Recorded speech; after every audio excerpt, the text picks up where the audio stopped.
ইমান দিনে ৰমৰমাই বেপাৰ কৰি থকা আমাৰ মাজেশ্বৰ গাঁৱৰ ৰেজাউল কৰিম ওৰফে মুছাৰফ হুছাইন তেখেতৰ আমি শুনা মতে তেখেতৰ সুদীৰ্ঘ দিন ধৰি এই ড্ৰাগছ ব্যৱসায়ৰ লগত জড়িত আৰু আজি আলপুতেশ্বৰ আৰক্ষী থানাৰ এটা সজাতি তলে আহি পেলাই তেখেতৰ ঘৰতে তিনিজন ব্যক্তিক মাজেশ্বৰ কালাৰদিয়াৰ আৰু নিচাঞ্চলৰ তিনিজন ব্যক্তিক ধৰিবলৈ সক্ষম হয় তেওঁলোকে তিনিজনে ৰেজাউল কৰিমৰ সহযোগী আৰু তেওঁলোকে খায় আৰু বেপাৰো কৰে আলপুতেশ্বৰ আৰক্ষী থানাৰ ভাৰপ্ৰাপ্ত বিষয়ক বিশেষকৈ অনুৰোধ জনাম যে চৰাঞ্চলত আৰু এনেকুৱা বহুত ব্যক্তি আছে ব্যৱসায় কৰে খায় তেখেতে যাতে এই চৰাঞ্চলত যিমানবিলাক মানুহে এই ড্ৰাগছ ব্যৱসায়ৰ লগত জড়িত কৰায়ত্ব কৰিব লাগে যাৰ ঘৰত দীৰ্ঘদিন ধৰি ব্যৱসায় কৰে ৰেজাউল কৰিম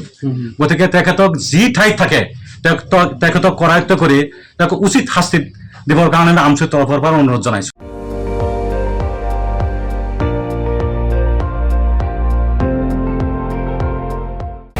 আপুনি চাই আছে ND24 সৰ্বশ্ৰেষ্ঠ নহয় সৰ্বোত্তমৰ দৌৰ